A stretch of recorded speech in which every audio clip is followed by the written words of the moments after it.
We're going back in time, 1978. What's for dinner?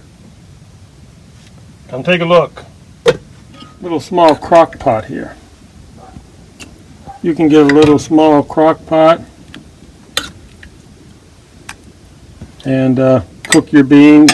Make sure you soak your beans for about 7-8 hours. And this little small crock pot here, you could cook the beans for about 4 or 5 hours slow. You're gonna need a little small crock pot. And what is our story about today? Our story is about Jesse Livermore. How to trade stocks. He was kind of famous, old Jesse. Jesse had a system. We'll go over this book a little bit. There's Livermore's mansion called Evermore, Kings Point, Long Island. A dining room for 46 people for dinner. Wow, there was a barber shop. In the basement, 300-foot yacht anchored in the backyard. Ooh, doggy. 1940, Jesse Livermore committed suicide. I guess he went broke by 1940. So he made a fortune shorting the market in 1929, but it didn't take long before he lost everything. And another weird coincidence, Jesse Livermore Jr. committed suicide in 1975, and Jesse's grandson also killed himself. Oh my, nice little table we got here. Solid wood table. That's the thing about these vintage 1978 motorhomes. Made in America, GMC, everything's solid wood. Quality. Nice quality. Jesse Livermore.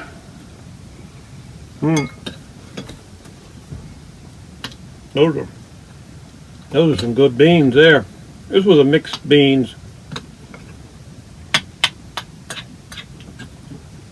Then I just added the brown rice later. Cooked it in the little small crock pot.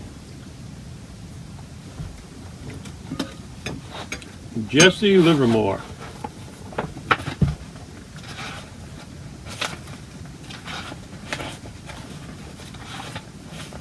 This is a classic book on how to trade stocks. And Jesse Livermore in his original words.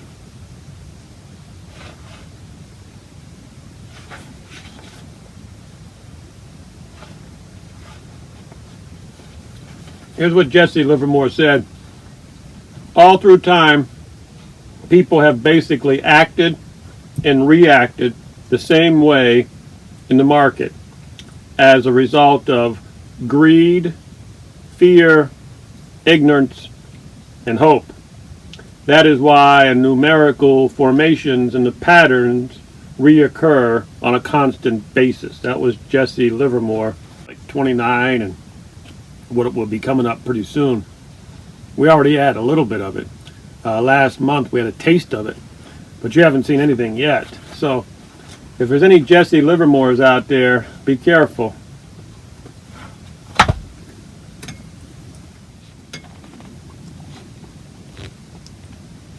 Jesse Livermore was a highly disciplined man. During the week, he went to bed every night at 10 p.m. and arose each morning at 6.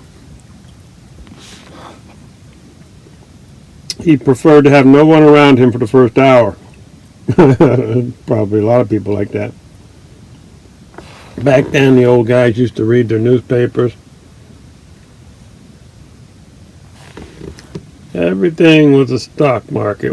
On special occasions, spoke to his son of his business and his massive library. Boys, you will find out hardly any businessman really plans his day to handle the most important items and blah, blah, blah, blah, blah, blah. Here's Jesse Livermore.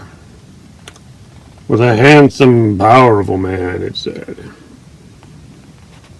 Must be heated. New highs, patience, courage, patience, new highs. You got to stand your ground. If you're going to be a Jesse Livermore, if you're going to be a New York trader, see, you have to be fearless. You have to be fearless if you're going to be a New York trader. Now, those are Ohio traders, they're not as fearless as the New York animal. The New York animal will run right into the water, no matter how deep it is. But those Ohio people, they're a little bit more conservative. So they probably won't go broke like Jesse Livermore. Okay. He was trading stocks at $240 a share. Railroad, the Great Northern Railroad, sold at $348 a share. I think that was sort of a bubble, huh? Wow, look at those prices early on, the railroad prices. Wow. The bubble would be busted. Jesse Livermore.